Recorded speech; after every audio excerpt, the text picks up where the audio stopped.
De onde procedem guerras e contendas que há entre vós? De onde? Senão dos prazeres que militam na vossa carne. Cobiçais e nada tendes, matais e invejais, e nada podeis obter. Viveis a lutar e a fazer guerras, nada tendes porque não pedis. Pedis e não recebeis, porque pedis mal, para esbanjardes em vossos prazeres. Infiéis, não compreendeis que a amizade do mundo é inimiga de Deus? Aquele, pois, que quiser ser amigo do mundo, constitui-se inimigo de Deus. Ou supondes que em vão afirma a Escritura: é com ciúme que por nós anseia o Espírito que Ele fez habitar em nós. Antes, Ele dá maior graça, pelo que diz: Deus resiste aos soberbos, mas dá graça aos humildes. Sujeitai-vos, portanto, a Deus, mas resisti ao diabo, e ele fugirá de vós. Chegai-vos a Deus, e ele se chegará a vós outros. Purificai as mãos, pecadores, e vós que sois de ânimo dobre, limpai o coração. Afligi-vos, lamentai e chorai. Converta-se o vosso riso em pranto, e a vossa alegria em tristeza. Humilhai-vos na presença do Senhor, e Ele vos exaltará. Irmãos, não faleis mal uns dos outros. Aquele que fala mal do irmão, ou julga seu irmão, fala mal da lei e julga a lei. Ora, se julgas a lei, não és observador da lei, mas juiz. Um só é legislador e juiz, aquele que pode salvar e fazer perecer. Tu, porém, quem és que julgas o próximo? O Senhor nos abençoe com a leitura desse texto da palavra de Deus. Vamos orar mais uma vez? Pai Santo, Pai querido, Pai amado, agora quando vamos ouvir a Tua palavra, Pai, fala conosco, que o Senhor possa usar esse que nesse momento ministra a palavra como instrumento. Nós cremos que ainda hoje o Senhor continua falando conosco, e nós queremos ouvir a Tua voz nessa noite.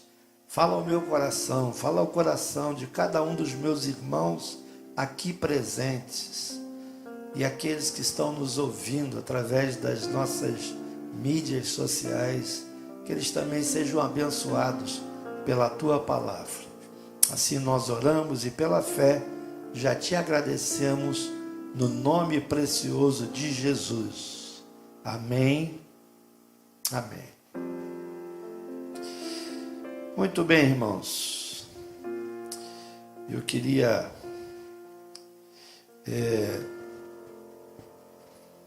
começar fazendo uma afirmação e depois uma pergunta. A afirmação é a seguinte: contendas, discussões, brigas, né? Existem em todos os lugares da sociedade, todos os lugares. Essa é uma contestação, é algo que é fato. Agora, a pergunta: contendas deveriam existir na igreja do Senhor? Contendas deveriam existir na igreja do Senhor? Uma vez o Senhor Jesus, ele disse o seguinte: uma casa dividida, ela não subsiste, ela não resiste. né? Se ela está dividida em si mesma. E um dos grandes ataques do príncipe desse mundo, Satanás, à igreja é exatamente tentar trazer divisão entre nós. Divisão entre os filhos de Deus. Salmo 133, verso 1, ele é muito conhecido, não é? É um versículo que as crianças, de vez em quando, elas falam, porque nós acostumamos com esse salmo. Ele diz: ó, quão bom e quão suave é que os irmãos vivam em contendas. Certo? Ah, eu li errado? Ah, não é contendas. É que os irmãos vivam em união. Eu li errado de propósito. Mas eu acho que não é de propósito, que muitas vezes nós vivemos em contendas uns com os outros. E hoje, estudando esse texto de Tiago, capítulo 4, e é interessante, já de início, a gente dizer o seguinte: Tiago não está escrevendo a incrédulos, ele está escrevendo a crentes, e ele está falando sobre contendas, origem das contendas. A Bíblia fala de um momento em que os pastores de Ló, vejam, as contendas às vezes acontecem em família. Não é verdade? Em família. Os pastores de Ló, né, entraram em contenda com os pastores de Abraão. Ló era sobrinho de Abraão. Mas eles tinham muito gado. E aí eles começaram a brigar, e aí Abraão, então, orientado pelo Senhor: olha, você escolhe aqui para onde você vai, se você for para lá, eu vou para cá, mas a gente precisa se separar, porque está havendo briga aí entre os nossos pastores do nosso gado, não é? Você quer ver uma outra briga de família? A família do rei Davi. Absalão conspirou contra o seu pai Davi. Ele queria o trono de Davi. Você vê que a contenda não é algo lá de fora, mas ela pode atingir a nossa família. Aqueles homens que estavam perto de Jesus, os discípulos, os próprios discípulos, eles geraram uma certa tensão entre eles, porque eles foram perguntar a Jesus: Jesus, quem era o maior entre eles? Essa é a pergunta que se faz, não é? Jesus havia ensinado que aquele que quer maior, seja aquele que quer ser maior, seja aquele que serve, né? Muitas vezes também a igreja de Corinto, Paulo registra isso, ela entrava em contendas, e o pior, além da igreja de Corinto entrar em contendas, para resolver o problema, o que ela fazia? Levava as situações para resolver para os tribunais. Lá para o STF resolver. E Paulo repreende isso, né? 1 Coríntios 6, lá de 1 a 8, Paulo vai repreender: vocês não têm entre vocês quem decida essas situações, e precisam do ímpio para resolver as questões de vocês. Que negócio é esse? Na igreja da Galácia, não é? Os crentes estavam o texto é esse mesmo, mordendo e se devorando. Coloca para nós aqui, querida, Gálatas 5,15. Olha ali o texto ali, ó. Se vós, porém, olha lá que Paulo diz, vos mordeis e vos devorais uns aos outros, vede que não sejais mutuamente destruídos. Uma casa dividida não subsiste. Queria que nessa noite você pensasse sobre isso. Nós oramos para que o Espírito Santo falasse ao nosso coração. E Deus está falando ao nosso coração. Eu queria que você abrisse teu coração para entender a voz de Deus. Que esse negócio de partidarismo, né, de se morder uns aos outros, isso não vem de Deus. Paulo também escreveu aos crentes lá da igreja de Éfeso, e na ocasião ele os exortava a perseverarem na unidade do vínculo da paz, porque estava havendo guerra lá. E Paulo precisou escrever para eles. Da igreja de Filipos, e Paulo também escreve lá, 2 mulheres líderes na igreja estavam em desacordo. Poderão andar juntos 2 que estejam em desacordo? A Bíblia diz que não, não é? Coloca para nós aí, filha, Filipenses 4, verso 2. Filipenses 4, verso 2. Olha lá o que diz, ó. Rogo a Evódia, é nome de uma pessoa, tá? Quem sabe aí a sua próxima menina pode ter esse nome. E rogo a Sinti, que é outro nome de uma mulher, né? Que pensem concordemente no Senhor. Por quê? Chegou aos ouvidos de Paulo que elas...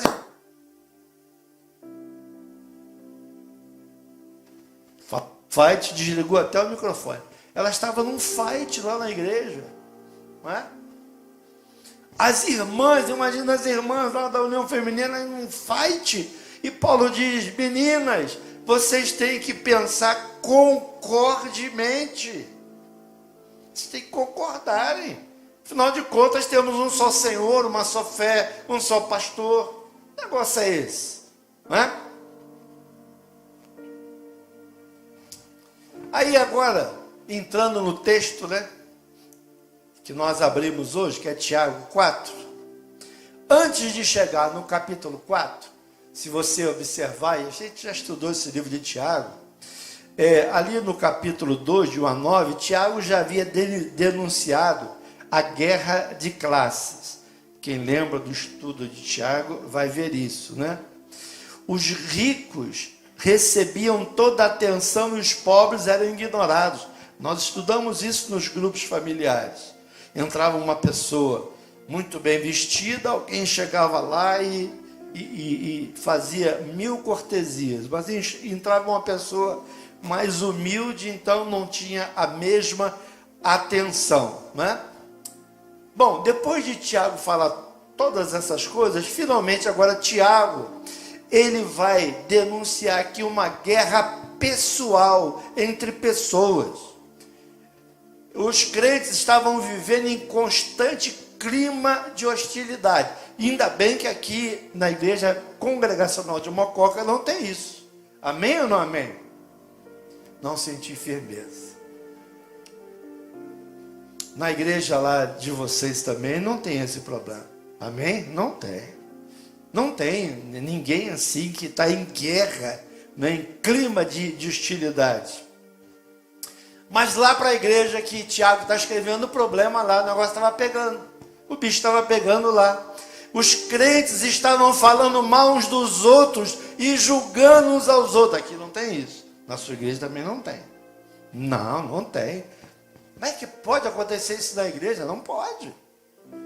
Não é? Ou não poderia. Não deveria. Mas é isso que Tiago está chamando a atenção. Sabe o que é o pior? Não é só a questão entre nós. É que o mundo vê essas guerras. Já viu guerra de denominação? Uma denominação começa a atacar a outra. Uma denominação fala mal do outro. Pastor fala mal do outro pastor. Pastor fala... O mundo olha essas coisas, essas brigas entre denominações. O mundo olha para a briga entre nós dentro das igrejas, dentro das famílias. Sabe como é que a Bíblia chama isso? Sabe que vou fazer um negócio aqui para você nunca mais esquecer. Vai ser isso aqui, ó. O que vocês acham que é isso aqui?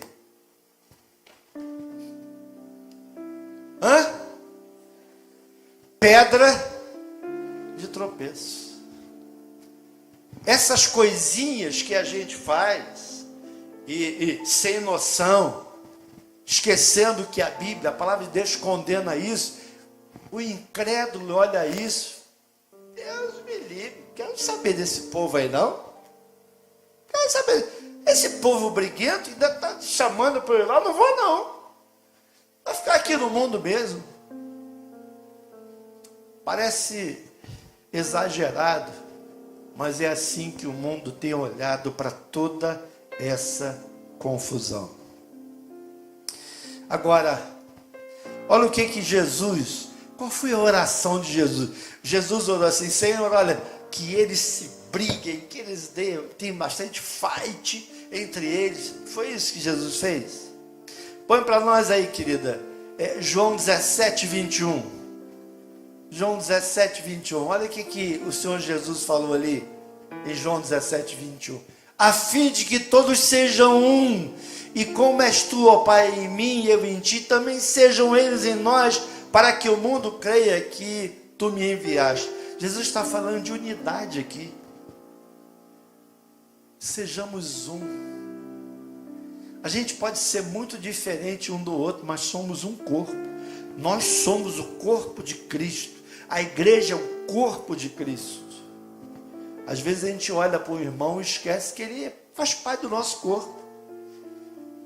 Com problema ou sem problema, ele é parte do nosso corpo. E precisamos amá-lo e entendê-lo. A pergunta que se faz é: como nós podemos estar em guerra uns com os outros, se nós pertencemos à mesma família? Como? Se confiamos no mesmo Salvador, se for o mesmo Jesus que morreu por mim e por você, se é o mesmo, preste atenção nisso, se é o mesmo Espírito que habita em mim, habita também em você. É por isso que Tiago aqui, a resposta de Tiago, é que nós temos uma guerra dentro de nós. Uma guerra dentro de nós. E aí, nos versos 1, a parte B, até o verso 3, a gente vai ver aqui que é uma guerra muitas vezes contra nós mesmos. Como assim, pastor? A fonte, olha o que Tiago vai dizer, a fonte de todas essas guerras está dentro do nosso próprio coração. De onde procedem guerras, contendas que há entre vós? De onde? Se não dos prazeres que militam aonde? Na minha, na sua, na nossa carne.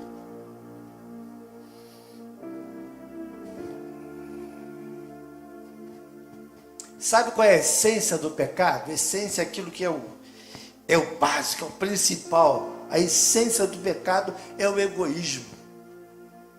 É eu primeiro. Eu estou certo, você está errado. Eu posso, você não pode. Eu olho para você, vejo o teu erro, mas não vejo o meu, porque eu estou preso num egoísmo.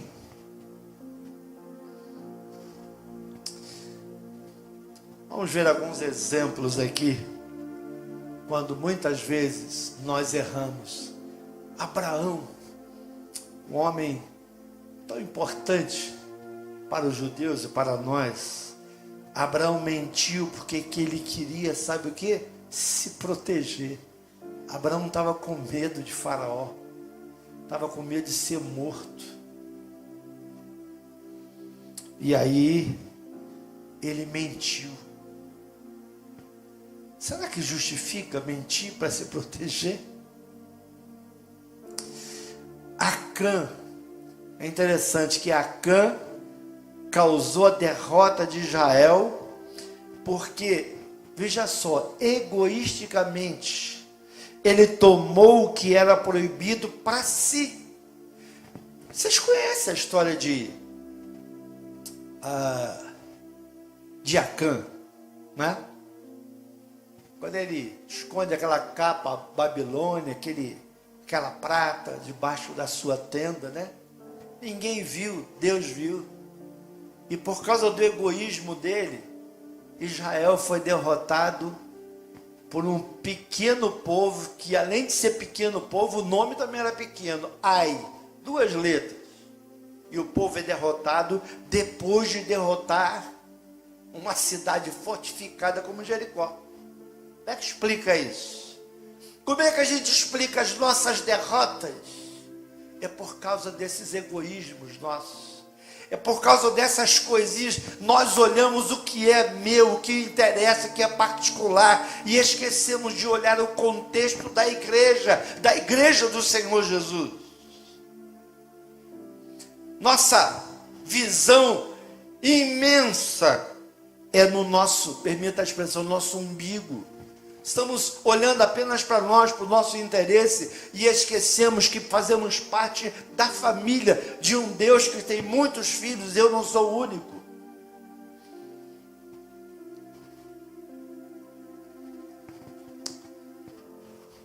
Desejos egoístas são coisas perigosas ou perigosas, né? Eles levam a ações erradas. Verso 2: cobiçais e nada tendes, matais e invejais e nada podeis obter, viveis a lutar e a fazer guerra, nada tendes porque não pedis. Vejam, desejos egoístas levam a ações perigosas e levam também a orações erradas. Pedis e não recebeis, por quê? Porque pedis mal. É isso que Tiago está dizendo. Tiago agora se move do relacionamento errado com os outros irmãos para um relacionamento errado com Deus. Além de Tiago falar do meu relacionamento com meu irmão, agora ele começa a falar do meu relacionamento com Deus. Quantas das nossas orações são erradas? Quando as nossas orações, melhor dizendo, quando a minha oração está errada, toda a nossa vida fica também errada. Às vezes nós reclamamos que as nossas orações não são respondidas. E por que acontece? É quando há guerra entre os irmãos e paixões dentro do nosso coração. Partidarismo, paixão. As orações não são respondidas. Quando temos guerra com os irmãos, temos a comunhão interrompida com Deus. Isso aqui é interessantíssimo. Quando nós temos guerra com os irmãos, a sua comunhão com o Papai do céu, ela interrompe. Vem um caminhão grande e corta o seu fio. E a sua comunhão, a comunicação com Deus foi para o espaço. Ela é cortada.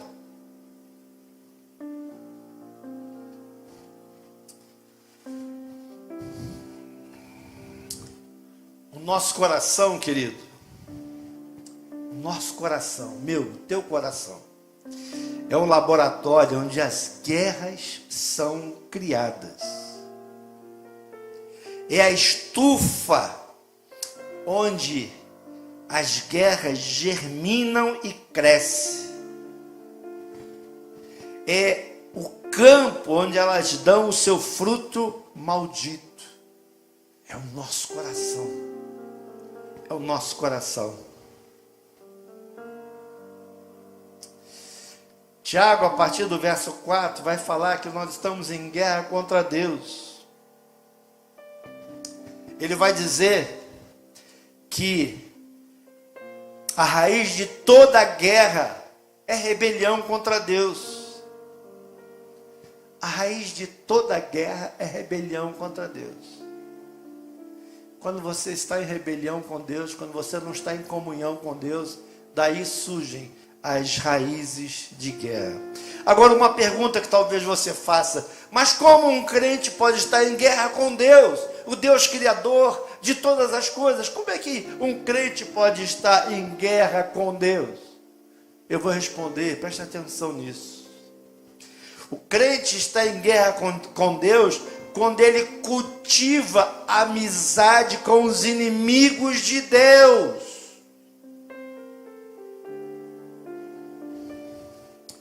Tiago vai citar aqui 3 inimigos com quem não podemos ter amizade, se desejarmos viver em paz com Deus. Tiago fala de tentações que estão fora de nós. E quem são essas tentações? O mundo e o diabo. O mundo e o diabo estão fora de nós. São tentações externas. E tentações que estão dentro de nós. Que tentação é essa? Apresento-vos nossa carne. Elas são o elemento que nos faz tentar.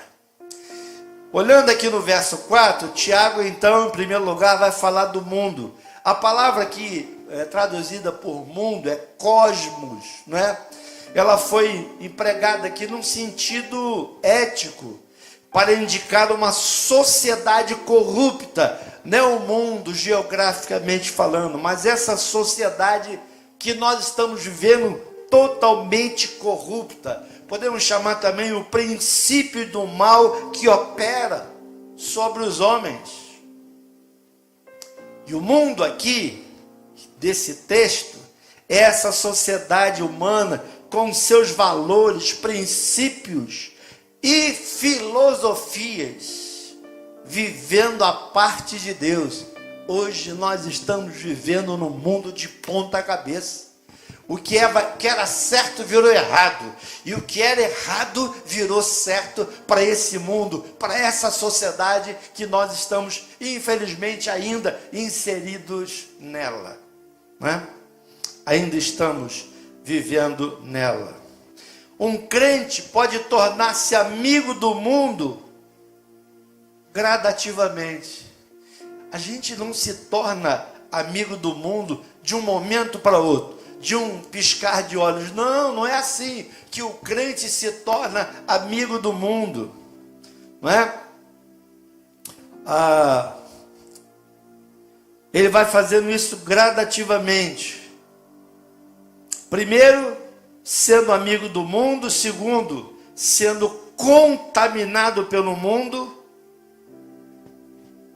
O mundo começa a nos contaminar. Primeiro, a gente não acha o mundo tão feio. Acho que dá para fazer amizade com esse mundozinho. Amizade com o mundo é inimizade com Deus. A Bíblia já fala isso, né? Segundo, sendo contaminado. O que tem? Depois que inventaram essa frase, que mal tem? O que tem? Está valendo tudo. E em terceiro lugar, depois de ser contaminado pelo mundo, quando nós passamos a amar o mundo.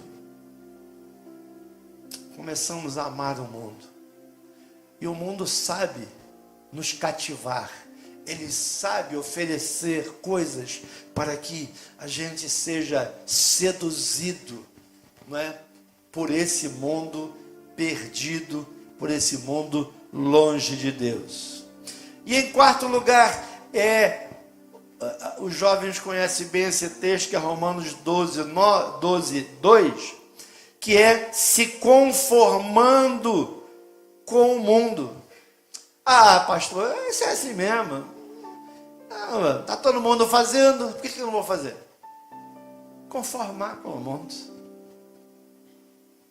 Muita gente está conformando com o mundo. Queridos, a amizade com o mundo é uma espécie de adultério espiritual. Você tem que se posicionar. É verdade que Deus não nos tirou do mundo, nós estamos no mundo. Uma coisa é nós estarmos no mundo, outra coisa é fazer amizade com o mundo, é ter relacionamento com o mundo. E deixa eu explicar isso.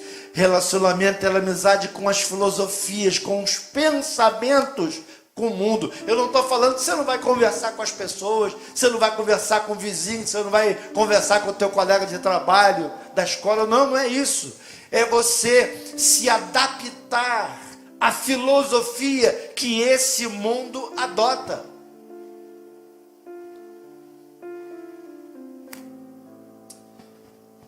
Nós estamos casados com Cristo. Nós somos a noiva de Jesus, a noiva que Ele vai vir buscar. E ao buscar essa noiva, nós precisamos estar preparadas como noiva, virgens, imaculadas, sem estar envolvida com o pecado, sem viver em adultério, traindo ao Senhor com o mundo. O crente deve ser fiel ao Senhor. Coloca para mim, querida, Isaías 54, 5. Isaías 54, 5. Porque o teu Criador é o teu marido. Estamos casados, não é? Paulo vai dizer isso depois, que nós somos a noiva. O Senhor dos Exércitos é o seu nome, o Santo de Israel é o teu Redentor. E Ele é chamado Deus de toda a terra. O mundo, queridos, é inimigo de Deus. E ser amigo do mundo é constituir-se inimigo de Deus. Quando você se torna amigo do mundo, quando você acha que as coisas... é legal, isso aqui é legal. Essas coisas que o mundo, a filosofia do mundo, o pensamento do mundo... é legal. Quando você se torna amigo do mundo, você se torna inimigo de Deus. Não dá para ser amigo do mundo e de Deus ao mesmo tempo. Temos que tomar cuidado com pequenas coisas. Pequenas coisas. Sabe, o grande problema nosso é que nós não cuidamos das pequenas coisas. A gente só olha para as coisas muito grandiosas, mas as pequenas é que vão nos corrompendo. Ninguém começa uma vida licenciosa num primeiro flerte. A sedução do mundo é como uma fenda numa barragem. A sedução do mundo no crente é como uma fenda numa barragem. Começa pequena, mas pode conduzir a um grande desastre. Lembra de Mariana? Uma fenda começou a vazar e de repente uma cidade foi totalmente tomada por lama. Uma fenda não tratada, não cuidada, não fechada, pode trazer ruínas, aquelas coisinhas pequenas que às vezes nós achamos que não tem nada a ver. Vou dizer uma coisa para você, vou profetizar uma coisa para você em nome de Jesus. Se você não fechar essa brecha, ela vai arruinar a sua vida. Ela vai arruinar a sua vida. Segundo lugar, Tiago agora vai falar da carne.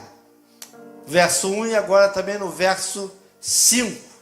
Ou supondes que em vão afirma a Escritura com ciúmes, que por nós anseia o Espírito que Ele fez habitar em nós? A carne é a nossa velha natureza. Agora, uma coisa interessante, a gente pensa que a carne é o corpo. A carne não é o corpo. O corpo em si não é pecaminoso. O Espírito pode usar o corpo, olha só, para glorificar a Deus. Esse teu corpo que você tem, que é templo do Espírito Santo, o Espírito pode usá-lo para glorificar a Deus. Mas a carne pode usar o teu corpo para servir ao pecado. O problema não está no corpo. O problema está em como você alimenta esse corpo. Se você oferece a Deus como templo do Espírito Santo, ou se você oferece aos prazeres da carne. Na nossa conversão, recebemos uma nova natureza, mas muita gente esquece que nós não perdemos a velha natureza. Recebemos a nova, mas a velha natureza nós não perdemos. E essa velha natureza, ela precisa ser crucificada. E essas duas naturezas, elas ficam em conflito entre nós, ou dentro de nós. Coloca para nós, filha, Gálatas 5,17. Gálatas 5,17. Porque, olha lá, a carne milita contra o espírito. Olha a luta que há dentro de nós. E o espírito contra a carne. Porque são opostos entre si. Para que não façais o que, porventura, seja do vosso querer. Há uma luta dentro de nós. Há uma luta. E essa carne precisa ser crucificada. Devemos fugir das paixões. 1 Coríntios 6,18, querida.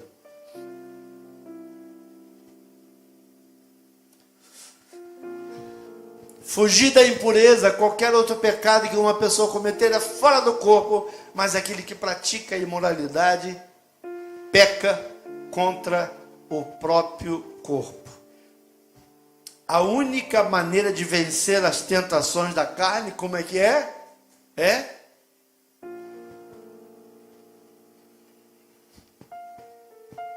José fez isso, fugindo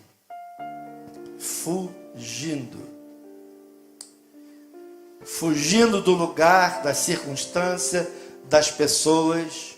José fugiu da mulher de Potifar. O Espírito de Deus habita em nós e anseia por nós com zelo. Está aí no verso 5. Ele não divide com ninguém. Estamos casados com Cristo, somos a noiva de Cristo. Agora, em terceiro lugar, Tiago vai falar do diabo agora. Tiago vai falar do diabo. Versos 6 e 7. Antes ele dá maior graça pelo que diz: Deus resiste aos soberbos, mas dá graça aos humildes. Sujeitai-vos, portanto, a Deus, mas resisti ao diabo, e ele fugirá de vós. O pecado predileto do diabo, sabe qual é? A vaidade e o orgulho. Vaidade e orgulho é a especialidade do Sapricó. Ele tenta as pessoas nessa área. Querido, querida, Deus quer que nós, eu e você, dependamos única e exclusivamente dele, enquanto o diabo quer que dependamos de nós mesmos, do nosso bolso, da nossa condição. O Senhor quer que nós dependamos dele, e o diabo quer que nós dependamos de nós mesmos. O grande problema da igreja hoje é que temos muitas celebridades e poucos servos. Não é verdade isso? Há tanta vaidade humana que não sobra espaço para o Senhor da glória ser ele glorificado e não os homens. Já estamos chegando para o final. Como podemos vencer esses três inimigos? O mundo, a carne e o diabo. Pastor, como é que a gente pode vencer? esses três inimigos, o mundo, a carne e o diabo. Tiago nos informa que Deus está incansavelmente ao nosso lado. Está aí no verso 6.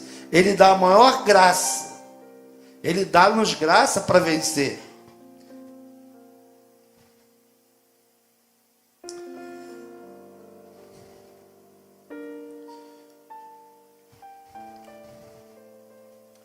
Tiago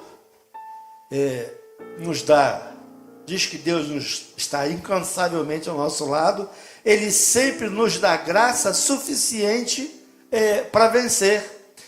Se você olhar aí nos versículos de 7 a 10, há vários mandamentos para obedecer. A graça não nos isenta da obediência.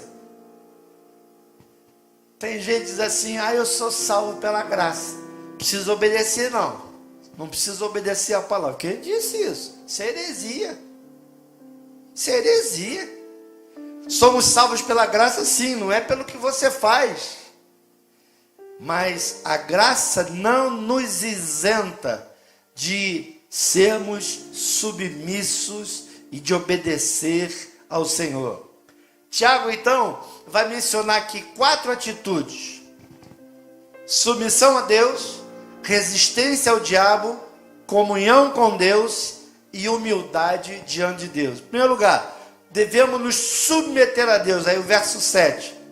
E essa palavra é um termo militar que significa: fique aí no seu posto, ponha-se no seu lugar, renda-se incondicionalmente. Ponha todas as áreas da sua vida sob a autoridade de Deus. E é por isso, queridos, que um crente rebelde não consegue viver nem bem consigo, nem com os outros. Quem é o crente rebelde? É o crente que não obedece a palavra, que não está submisso a nada. Nem sei se é crente, né? Davi pecou contra Deus, adulterou, mentiu, matou Urias, escondeu o seu pecado.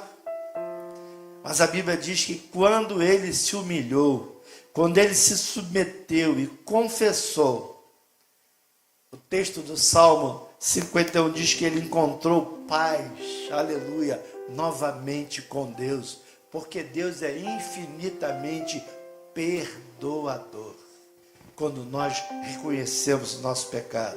Segundo lugar, devemos resistir ao diabo. Também no verso 7, o diabo não é para ser temido. Eu já vi algumas igrejas que uma pessoa foi possessa de um espírito maligno e começou a estrebuchar lá, e abre-se um espaço enorme em volta, porque todo mundo sai de perto. Por que sai de perto? O diabo não é para ser temido. Crente, servo de Deus, homem e mulher, cheio do Espírito Santo de Deus, não foge do diabo, né? Ele é para ser resistido. Somente quem se submete a Deus pode resistir ao diabo. Às vezes a gente fala muito esse versículo, né? Resistir ao diabo, ele fugirá de vós. E a gente não fala a parte mais importante do versículo. Submetei-vos a Deus, obedecei a Deus. Agora, resisti ao diabo e ele fugirá de vós. Mas primeiro, é necessário a submissão. A Bíblia nos ensina a não dar lugar ao diabo. Terceiro lugar, devemos manter-nos perto de Deus. Quanto mais perto de Deus ficarmos, mais parecido com Jesus nos tornaremos. Quanto mais nos chegarmos a Deus, a Bíblia diz que Ele se chegará a nós. Não podemos ter comunhão com Deus e com o pecado ao mesmo tempo. Não dá para chegar perto de Deus e continuar vivendo uma vida com pecado. Comunhão com Deus significa purificação. A dar as costas para o pecado e caminhar na direção de Deus. Finalmente, devemos nos humilhar diante de Deus. Está aí os versos 9 e 10.